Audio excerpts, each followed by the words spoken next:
Welcome to another episode of Judgment Date. As you know, we've been doing these programs as a sort of temporary measure to help people through the difficult times of the COVID-19 pandemic, trying to make some sense both of the medical, the legal, and the economic issues which have clearly been raised as a result of this unprecedented event in our lifetime. And today I'm delighted to have Mcebisi Jonas speak to me.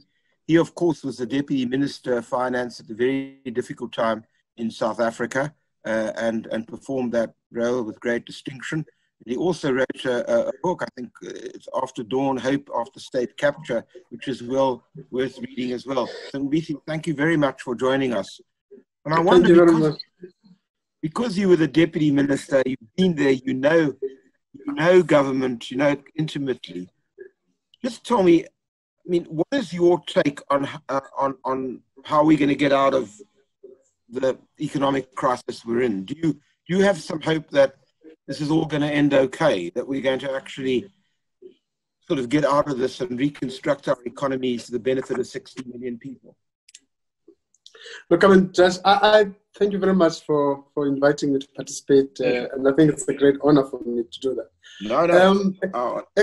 A couple of points. I mean, I think I think it's very clear that, and I mean, that's a global phenomenon, that the COVID-19 is going to leave our economy probably ravaged. But you must also appreciate that COVID-19 found our economy already in trouble. Because sometimes we think that most of the problems we have are created by COVID-19. But what it has done, it has exacerbated the problems that we have, both structural problems of the economy as well as, I mean, the general problems of the performance of our economy. And I think the centerpiece of our problems, I always say, has been our inability to grow the economy. If you look at the South African economy, since 2008, government didn't actually put forward any credible growth plan. And up to now, I would argue that we don't seem to have any credible growth narrative, as it were. So can I just stop you there for a moment? I didn't want to interrupt your flow, but at my age these days, I forget my questions unless I ask them immediately. What I wanted to ask you, just on that, why is it, you know, I've said to so many people, you know, talk is cheap, money buys the whiskey. Why is it that we have spent so much time talking plans and not having a credible plan which we've implemented? And you talk about 2008, I agree with you. Why? What's the reason? A number of challenges, and I think some of them are even live as we talk. The first is I think we've tended to over-politicize economic debate in South Africa. In particular, I think, and maybe over-politicization is not the right word. The right word is over-ideologize political debate. So what you have always is a contradiction or a distinction between those who are pushing for a free market type approach to the economy and those who are more strong on state intervention as a key pillar of driving growth. Now that's one problem, because that in many ways those who push intervention are very suspicious about private sector and never actually appreciated fully the importance of private sector in driving growth, because modern growth is a product of a dynamic, diversified private sector. So the level of complexity of your private sector is crucial in driving growth. Equally, its dynamism in terms of the depth of markets and all of those things are crucial in ensuring that we have growth.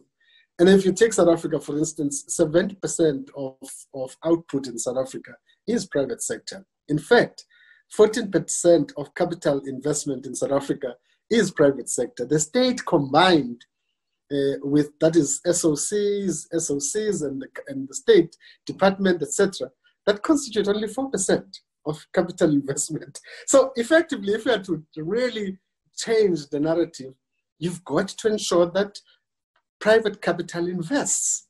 And I don't think this has sunk for many people.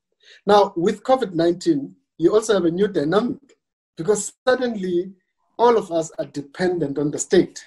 Now, if you read the papers in the ANC, the Communist Party, and all the papers that have been put on the table, even including the business paper, they all center around one agreement that the state is going to be critical in actually driving a new growth path for the country.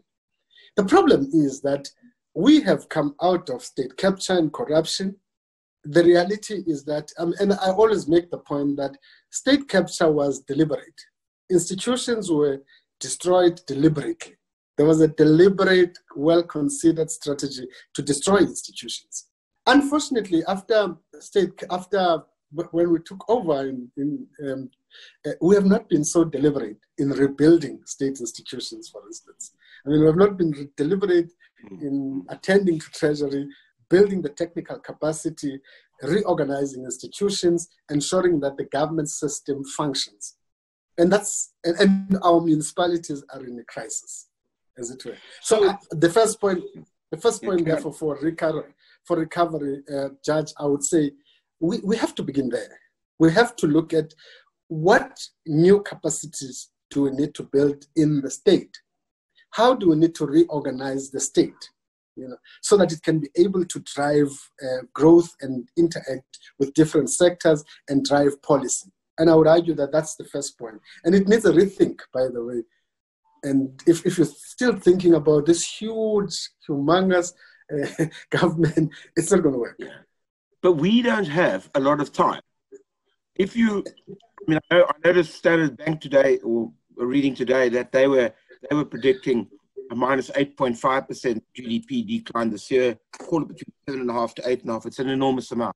We can't sit around. I mean, if you and I are going to have this conversation in 5 years' time, in which we'd say, yeah, that's what the state's got to do, and they still haven't done it, we really will be down the toilet, to use a term.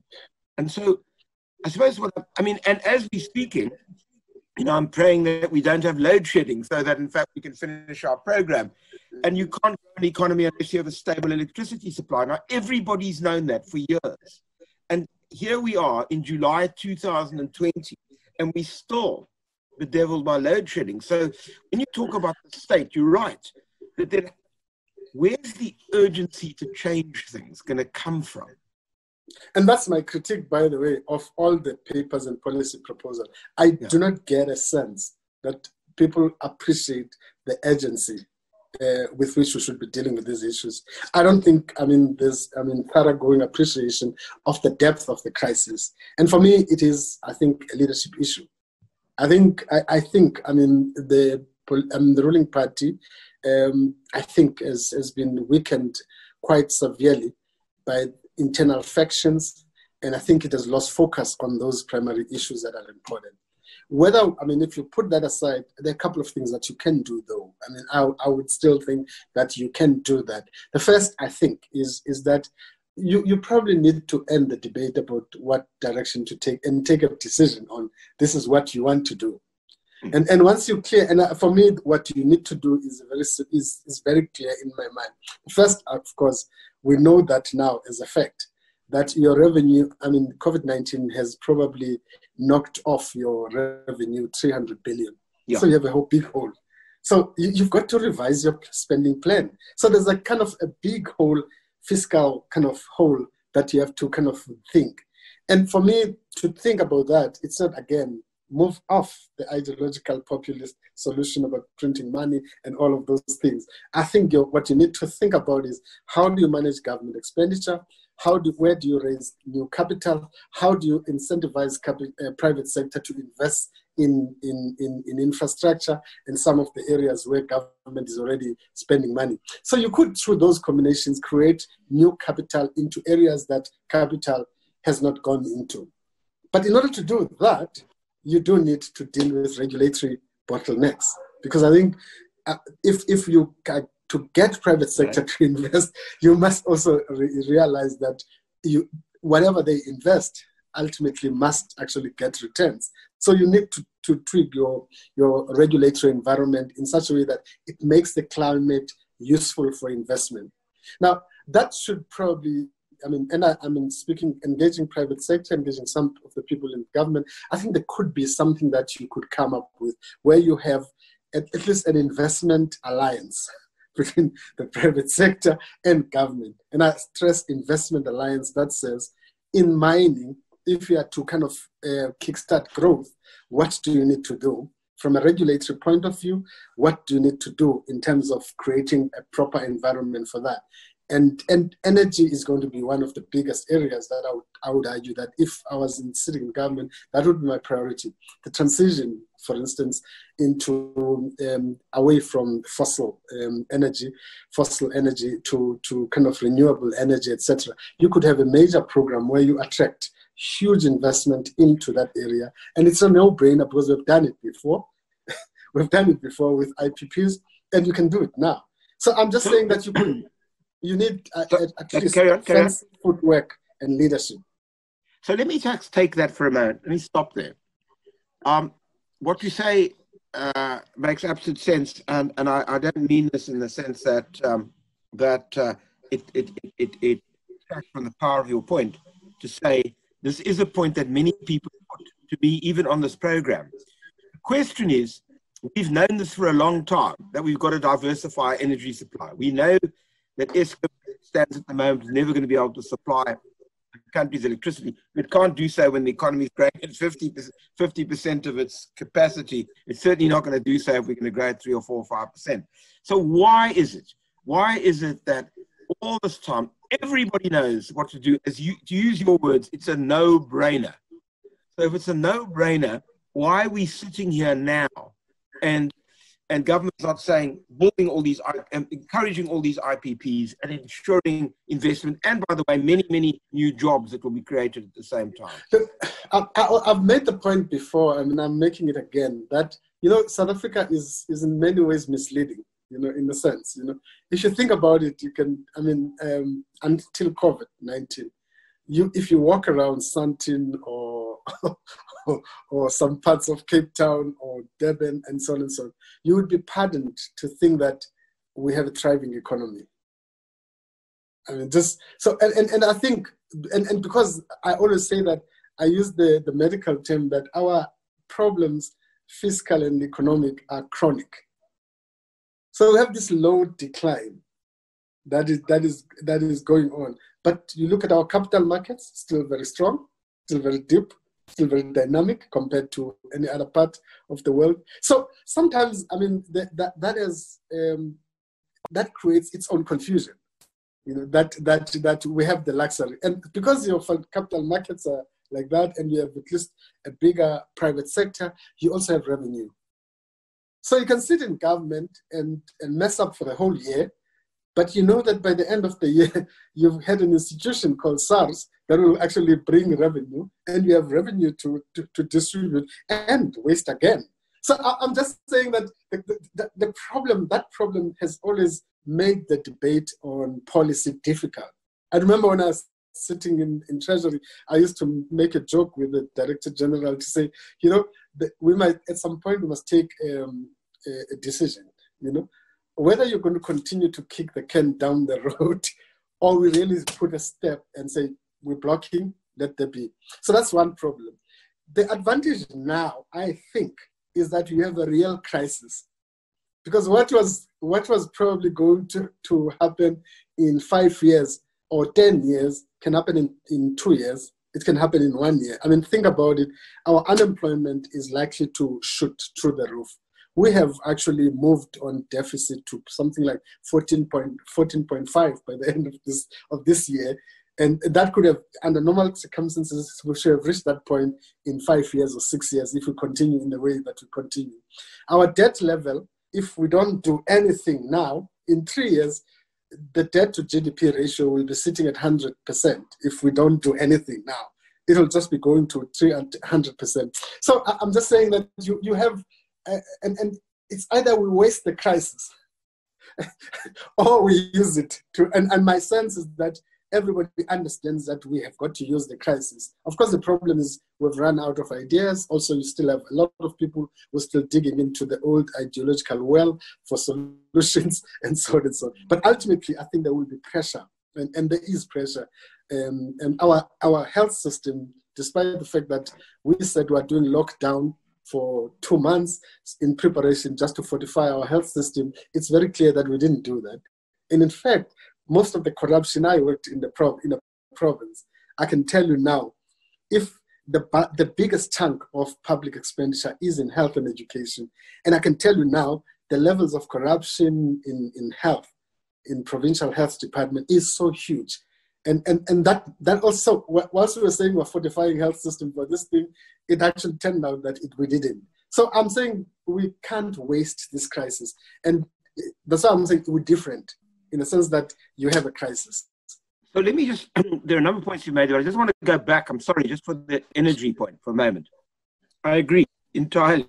So the question is, if we are as, what's the word I suppose I'm looking for? If we are as intent on getting out of this as possible, one would expect that within a relatively short period of time, in fact, tomorrow, to be honest, we would actually get an announcement saying, this is what we're going to do. We can't just rely on Eskom. We're going to actually ensure massive IPP production, encourage that, and government is utterly committed to it, and any regulatory obstacle in the way thereof by the next 2 weeks, 3 weeks is out of the way.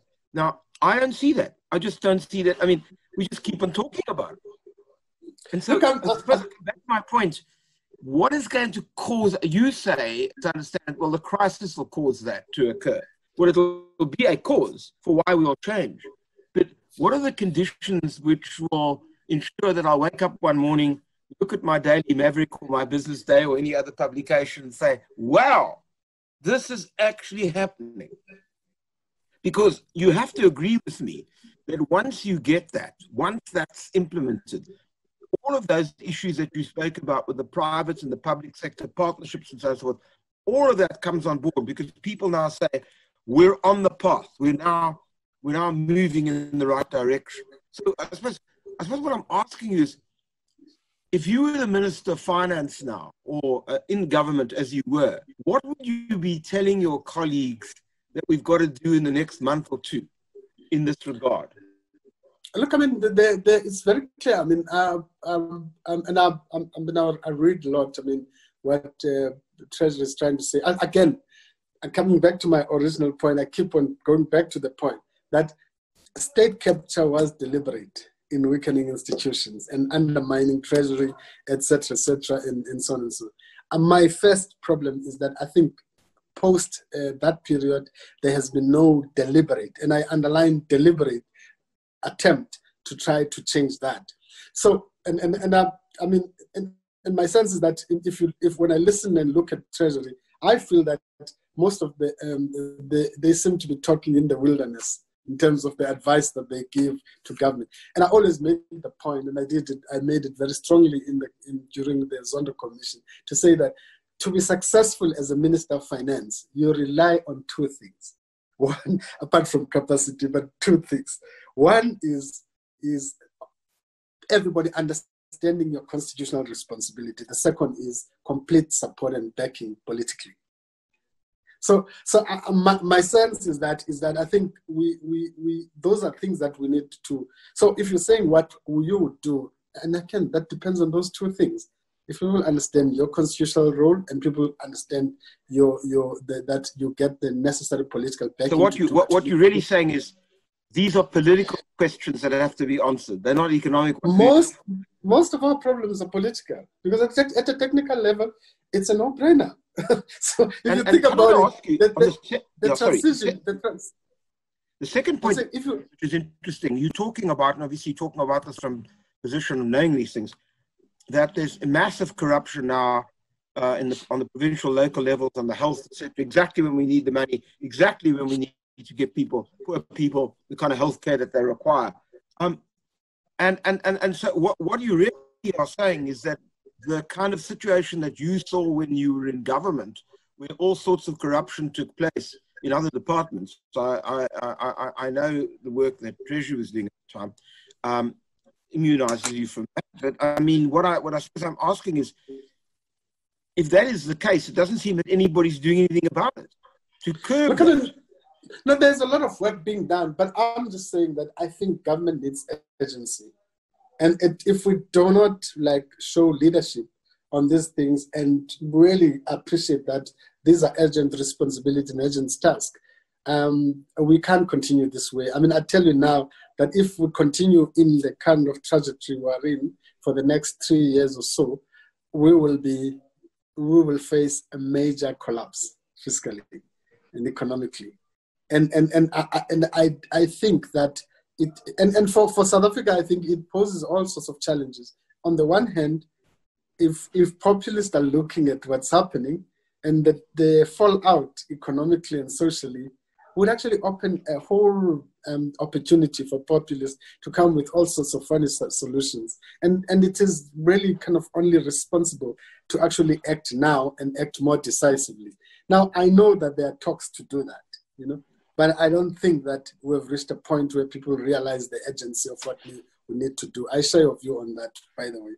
Very so you saying effectively, and I wanted to ask you about this, that if we do not solve these problems and urgently, we are going to get a populist uprising, if you wish, which could really undermine the entire constitutional democratic enterprise in which we're involved in at the moment. That's what you're really warning us.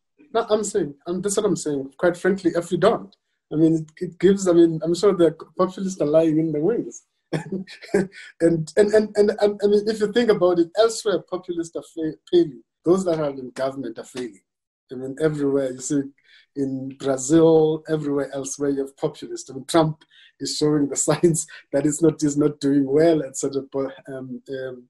In Russia, everywhere. So what you're seeing, but those that are not in power, this is like a field day, because suddenly all the issues that they could be thinking about could actually become more relevant and reasonable if you look at them shallowly.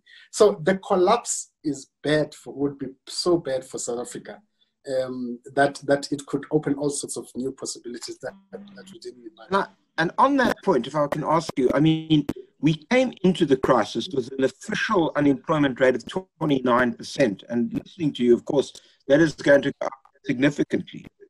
I mean, how are we going to reduce that? Is that by essentially doing all these changes that you talk about? Because if we don't do that, our unemployment rate could be 50%. So firstly, I think we need to find ways of growing the economy. And I'm saying the only way, in my view, capital expansion, wave of capital investment, and we need to think about how do we achieve that. And clearly in energy, it's clearly in different sectors. And I still feel that you can do a lot of stuff in mining, because I think and agriculture and all these things that we can talk about. But I think the other part of the conversation is going to be fixing the education and skills processes in South Africa. I mean, we have to fix our skills and education system in South Africa as quickly, as urgently as possible. But the third element is also, I think we might have a new pact for employment. And I always say that if you look at our employment relations framework, it has been based on rights, you know, and it has never been based on labor participation. So I think there's always a contradiction in that sense that, and rights are important, I would argue, very importantly. But I think we need to kind of move towards a model that actually combines the two, that it ensures that widen labor participation in that process. Can you just explain that? Now, government. What I mean, sorry, there's this concept of rights and participation. Just if you could just elaborate. Look. I mean, I mean, it's about protection. Our labor relations framework is about protection only, quite frankly. Mm-hmm. It doesn't say anything about what is the level of labor participation we want in this economy. So we have an economy that is increasingly becoming less and less labor intensive. Mm-hmm. Mm-hmm. You know, so that's why your unemployment rate is, so the labor absorptive capacity of our economy is on the decline. Mm-hmm. Because in part because of the nature of the economy, obviously, because we're becoming services and so on, but also because our labor relations framework doesn't also look at how do we ensure that you continue to expand labor participation. Now that's that you could do a whole range of things, and I'm not getting into polemics around it. And whilst at the same time continue to protect labor, and we have never been creative. We moved from apartheid, labor relations, and we responded to it, and we developed this regimented system that ensures that we don't go back there, which is good. But unfortunately, we have a new dynamic that the absorptive capacity, labor absorptive capacity of our economy is on the decline, and it will continue to be on the decline. And we don't have instruments to increase that, particularly because you don't have growth, particularly because we're increasingly becoming unattractive, and particularly because we're becoming less competitive as an economy. So I'm just saying that there is a more complex discussion and debate that we need to have. And again, if you ask me, it needs leadership. I mean, people must understand. I mean, we used to sit and debate in every year to say that, do you maintain the current numbers and try to manage your wage increase, and try to deal with productivity? Or do we go for the wage increase that is being demanded and sacrifice the numbers? And that's the conundrum that continues. So in part, I think the public sector over the years, particularly, there was a period where they just do all of it. You maintain the numbers, you increase the, you don't even manage the increases and so on and so on. That's why you end up in a crisis, and you don't manage productivity on the other side. Yeah. And that's probably a debate that we need to probably have as a country. I think that's an important discussion. But does that not mean that you've got to have some compact, whereby, take at the moment, I appreciate the fact that, and it's been put to me, and I understand it perfectly, that if you take nurses and doctors and people on the front lines, you very reluctant. One is very reluctant to say no. You can't have any salary increases given the extraordinary brave work they're doing. But at the end of the day, we can't afford these large increases or any increases at all. But you've got to be able. People are going to buy into this, into a project in which we're all in this boat together, and if somebody drills a hole in the boat, we're all going to sink, not just the person drilling the hole. So the question is that possible? Or have we got to such a point that we're such a diverse society, so divided that in fact we can't construct the compact to get us out of the hole? No, we've got to have the trade-off. There has to be a trade-off. And I think this is one of them. There are a couple of other trade-offs. In industry regulation, for instance, to what extent government wants to regulate certain sectors and at the same time get growth. So you might actually say that in certain areas, subsectors of the manufacturing, you would want to kind of lessen your regulatory burden on the private sector in exchange for ensuring more investment, more employment, etc., etc. And those are the kinds of things that we probably need to negotiate and navigate more. But in my view, urgently, I think if we can have at least a common understanding. Urgency, Mcebisi, for a moment. We've spoken a lot about the energy. That's partly my fault. But if you were now running the show, you were back in Treasury. God forbid. God forbid. God forbid. Okay. Okay. I'm sure your colleague, the Minister of Finance, feels the same difficulties that he has presently.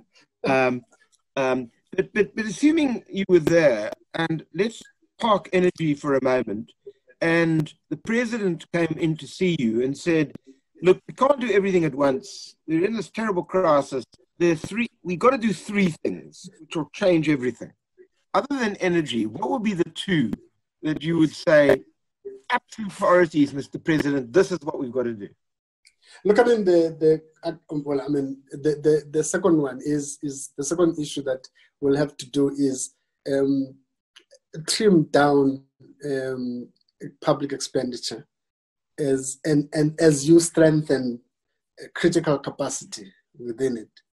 And again, you could think about it we're talking about now infrastructure program and so on and so on. And I mean, people are talking about changing Regulation 28 of the Pensions Act, whatever. And my view is that I think and that probably is good, I mean, to use pension money for infrastructure maybe. But I think that your main problem is that if you don't have bankable projects, and if you don't have right regulation, the regulation for that to happen, private investment is not going to happen. So that's an example of critical capacity. That includes contracting capacity, that includes all sorts of things. And so I'm just saying cut expenditure as much as possible, but protect critical capacity and build it, and so on and so on. And maybe protect social services because they are crucial, because you have an economy that's not growing. So that's the second part, I mean, that I would think that you'll have to do. The third part is a social contract with all key sectors players. I would say get into really, really serious discussion with the private sector, with the labor movement, and try to get into a major deal for the country. A deal that says, I mean, these are the trade-offs, etc., and you move forward on the basis of, on the back of that deal. Okay, can I ask you this on that? You mentioned the populists and people who want to spend lots of money. As you know, there were 100 economists who attacked the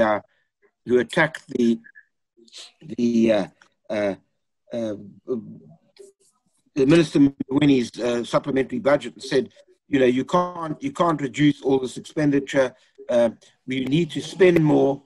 There's a multiplier effect that in fact grow the economy. If you reduce government expenditure, you only accelerate the decline. What do you say to that argument? Look, I mean, again, I mean, my own view, I think, is that, I mean, when you look at the overall, again, it comes back to this thing. We don't talk. We tend to talk past each other. And my view is that I think there's a lot of sense in some of the stuff that the economists are saying. And I mean, clearly, I mean, in a context where you have a crisis that we have, you cannot like go bang on reduction of expenditure. And everybody knows that, and I don't think Treasury is saying that too, I mean, etc. However, it makes sense that you cannot continue to open the tap, the public sector tap, I mean, in the fiscus, without trying to manage it very well.